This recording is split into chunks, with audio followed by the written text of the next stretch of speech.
Hey y'all, welcome back to my channel. I know this is coming to you later in the day today because it's currently 11:04 on Monday and I'm recording this video for you.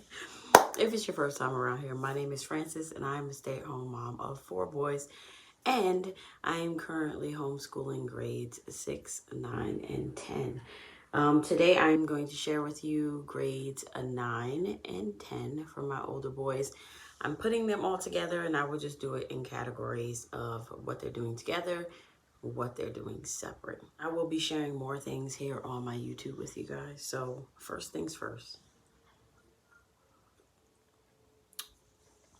if you don't know this spoon, I don't even know if the name is on here, but I recently bought some mushroom coffee. Not my favorite. Am I going to finish the bag? Yeah, of course I'm going to finish the bag. But the taste for me was... So, yeah. But on the flip side of that, I am a mama who does have some heartburn. And y'all, I met somebody and they told me to take this papaya. And it being like natural and non-GMO, it's vegan. This has been working for my heartburn. For my 9th grader separately, what he is doing is adenosine, algebra 1. We already started this. This is going great already. 4 lessons in, and I'm like, are you done your math? Yeah, I'm done. Did you get it all right? Yeah, that's right. I'm like, oh, okay, great. So I am already enjoying this. And as you guys know, as the years go along, as the school year goes along, I will do videos more focused on each subject to let you know how it's doing, what I thought about it, what's your expectations as a mother teaching this to your child or coming along with them as they do the course. Second that he's doing, my 9th grader, is world history. He is taking this in his homeschool group. He has already started this. He is about, I would say, on unit 4 already. This is a Christian curriculum. I'm enjoying it. I like it. There are projects. This is not for the faint of heart, because if you guys remember seeing last year that my 9th grader last year tried American history and it was not for him. My 9th grader he wants to go to an Ivy, so he already knows his coursework is a little bit more heavier than his brothers, who is doing share time through the high school this year, doing in VOTEC, doing culinary studies. So because he wants to be a chef or a caterer or whatever, you know, those things. The next thing my 9th grader is doing that my 10th grader isn't doing is Rhetoric Alive. This is a Principles of Persuasion. This is a classical academic press book. Basically going through these things that are here on the back. He basically has to memorize and do a lot of speeches as he's studying the whole Aristotle and all those things. Really not for me. As I'm coming along him as a mom, I'm like, this is something I know I have to like bend my mind to, because if I was like in high school, I'm like, I don't know whether I would be like taking this. But anyway, his last one that he is doing is Avancimos, Spanish 2. He's actually taking Spanish 2 in the homeschool group because next year she's going to do Spanish 1. So right now it's a little heavy, but for him, but I said it will all come full circle next year, and I know he can handle it. So he is currently doing Spanish 2. All right. As far as my 10th grade is concerned, as I said, he's taking culinary outside of home. And then for his American history, he's doing American history too. All of my kids, none of my kids are in the same history this year, which I know is going to tag extra pressure on me with the things, but it's just the way it worked out. And he is also taking French 1 with Rosetta Stone. He didn't really want to take Spanish. He wanted to take French because it kind of links to culinary. My 10th grader is doing Denison's. He's doing geometry again. Good start with this. So they're both doing Denison's, just different topics. All right. Now on to the things that they are doing together for the school year. These are just at random in no particular order. So first up is Grammar for the Well-Trained Mind. We are still working through this, and how I am doing this year is basically we get together because last year I was like, oh, we're going to do half the book and then we'll do another half. We'll probably still be doing this next year. I have come to the point where I don't feel like I need to rush through anything, especially when it comes to grammar. You just need a good grammar, whatever. So exactly how it was last year, where it was like we got up basically 30-something weeks. That's how many lessons we did. We are reviewing the beginning of the book at this moment, and then once we get to where we have not done, also doing this with my 6th grader, that's where we will pick up for the year. And basically how I'm doing this is every Thursday we have a grammar time. I'm only doing this once a week because my high schoolers have enough on their plate and I don't want to overwhelm. So once a week we will meet and we will do the lessons in Grammar for the Well-Trained Mind. Fix-It Grammar is something that they're doing. They love this. They fly through this. They do about 3 pages a day. It's not all fixing and writing every day. In this one, they have a lot of review just for you to read over before you actually go into it. And I will say, once you hit this level, the intensity does not wait till you get to the end of the book to do it. It starts in the beginning where you are checking off a lot of things. This is my teacher's book, so if you see, it does get heavier. So even though they will be done with this early, I don't know whether we will go on to level 5. Maybe we will. I think there's 6 levels. Maybe we will just finish them all just to get them out the way, because I do want them to get used to the rewriting. Somebody did comment on one of my videos that I was saying that this one doesn't really have where you're rewriting, but somebody did say that, I guess, in the earlier lessons for the Well-Trained Mind kids things, I guess you do write out and fix things earlier on. So, but that's fine. This is how we're doing it. I did not pull the book, but they will be doing the essay writing book for IEW. And we also have like 5 lessons left in the IEW that we were doing. Why I decided not to do another binder is because I am finishing teaching structure and style. I'm on lesson 6 currently, so once I catch up to that, we will start writing. We haven't started writing yet. And then after we do the essay thing for IEW, I will be incorporating these. Now, one of these is to do a research paper.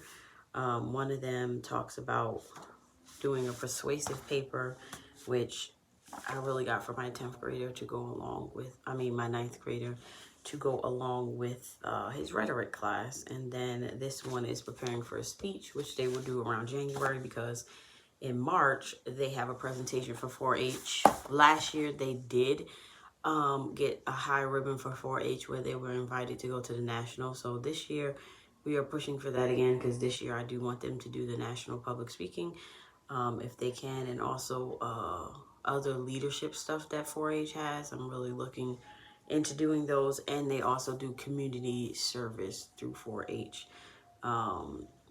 Saturdays, one Saturday I think they make like sandwiches, and the other Saturday they do something out in nature. So my 9th grader, he has already started volunteers hours in the 8th grade, because we're really trying to get a lot of volunteer hours. And I would love for them to eventually, as they get older, go and do a mission trip also.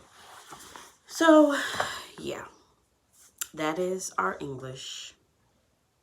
And it's all broken up, but I really, because it's not something that I'm like necessarily listing on their transcript, it will go into a description of what they're doing for history or their literature class, but not necessarily as English 1, but you know, that's how that is. The next thing they're doing together is Apology of Health. If you guys saw this last year, this is something that they're using until they finish again.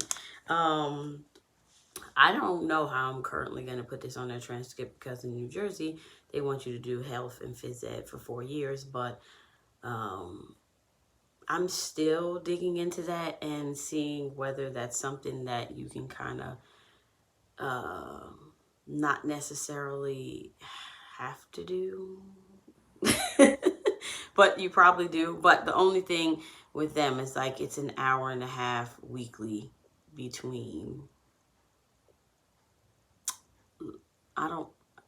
it's an hour and a half weekly between health and physical education or something like that. It's like, it's not a lot of time. So I feel like if you're putting in a lot for 2 years, that kind of covers the whole 4 years. That's how I feel. But we'll see. We'll see as I dig and figure that out. The next thing that they're doing together, and you do see my post-its because I have been using them because I haven't been planning, but I did start planning. Vocabulary, which is worldly wise. They are doing level 9. Again, I do like this. I am glad that I did not buy the teacher's book. I just bought the answer guide because I really don't need it for that. They're also doing cursive logic. This is speeches from American history. Now, my 9th grader, I'm not sure whether I'm going to use this for him this year, but as far as my 10th grader is concerned, this is probably the last time he'll do cursive, but I really want him to get used to writing the cursive like this and not tracing. I love how they just have like, you're free to do it. And I love how in the beginning, which he has already completed, they go over everything. This is not his book. This is my 9th grader's book. But in the beginning, they go through, they review all the letters for you before you start writing on your own. I do like that as well. So this definitely, when my 10th grader gets to like certain speeches and stuff like that, or people that they're talking about that matches in here, I will pull this out and make this a part of his history. I'm about to take these right now. So the last thing that they will be doing together, and then I'm going to show you something we're doing as a family, is a Journey Homeschool Academy. And this is going to cover their biology. Apology of biology, my oldest did not get through enough for me to give him a credit next year. We had a lot of pull and tug with that, and I knew I should have changed it right then and there, but I did not. I kept trying to push. Lesson learned. You definitely have to learn your children and know that what they want to do, how much they want to do of it, and find what is acceptable for them to do and let them learn that way. Right? Right. The learning journey of homeschool. So The Write and the Dance is the book. This is foundational biology. They do have reviews saying that their kids have taken this and then taken the CLEP test or whatever. I don't think my 9th grader is doing any CLEP. He's more so probably going to go AP for his junior and senior year. But this is foundational biology. This is not a hard read, as you can see inside. The good thing about this is that they do have alternative reading, and I still have my Apology of Biology book. So if my 9th grader right now, because he is a reader and he likes to read, if he chooses to read out of that book, they do have a reading guide that goes along with their videos. So that's cool. This book, I don't even, oh, there it goes. It's by Gordon Wilson. And yeah, I like the fact that it's not any fancy, it's just a book. So with Journey Homeschool Academy, Their lessons are broken down into 2 videos, and then you get some type of vocabulary words. What also comes along with them is they give you a lab manual and they give you a notebook, which you can print or you can buy the hard copy. I just chose to print it because, hey, save money where you can, right? Excuse me. So this is the lab report. And in your first lesson, it does show you how, it does give you information on like how to fill out a lab report, so you know what you're doing and you're doing it right. I did like that. And also they give you a little lesson review pages that you can fill out, but they also give you notes. So there is a note sheet that also comes with it that I feel like is good, because we are going to be, when I come out with my loop schedule, which is coming soon, we will be doing note taking together as well.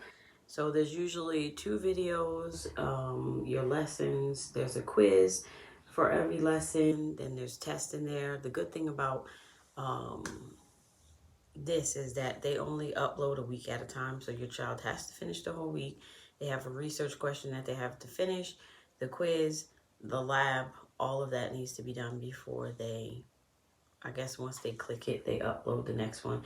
And it does say that it does take about an hour to upload. So, I mean, if you're finishing a lesson, I guess that you're not really moving along to the next one that fast. But they also have midterms and finals on there. So this is a way of like science is tracking grades for me. Math is tracking grades for me. No, it's not. Denison does not track. They're basically in Denison math, they're grading their own work. And then I just administer tests in that, but I will be doing videos on all that information later on. So the last thing I want to share with you is called The Form. It is a health and physical education curriculum. They have it for homeschool and for educators. It's called The Form, F standing for functional fitness, O for optimal nutrition, R for rest and recovery, and M for multiplied maintenance. I looked through this and thought that it was awesome. So form is the 4 pillars. They also have extra lessons on like substance abuse and sex ed and all that stuff, emotional health. If you want to use those, they're optional. So they are on there, but you don't have to use them if you don't want to. I love how this gives you teacher's plans. It also comes with slides, so if you want to pop it up on your TV. Each lesson or pillar has about 8 lessons in it. Inside each lesson, you will find there's a video for your lesson, there's a warm-up, there's actual exercise, and then a cool down. And then there's an assessment for each one for those of you that want to kind of go along with like assessing and grading. So if you are interested in this, you can go to formeducation.org where you can fill out a preview form so you can see and try it for yourself. Also, if you like it, you can use my code Francis for 15% off. For homeschoolers, the price is $197, but this does give you a lifetime access to this platform. All right, so this is what we are using this year for 9th and 10th grade. I can't wait to update you with all the things. If you do have any questions or concerns about homeschool, starting homeschool, or anything, drop a question because you are giving me great ideas for my videos. I don't mind them at all. If you are a veteran mom out there that you want to collab, hit me up. Let's collab. And guys, thank you for watching my video, and I will see you in my next video. Bye.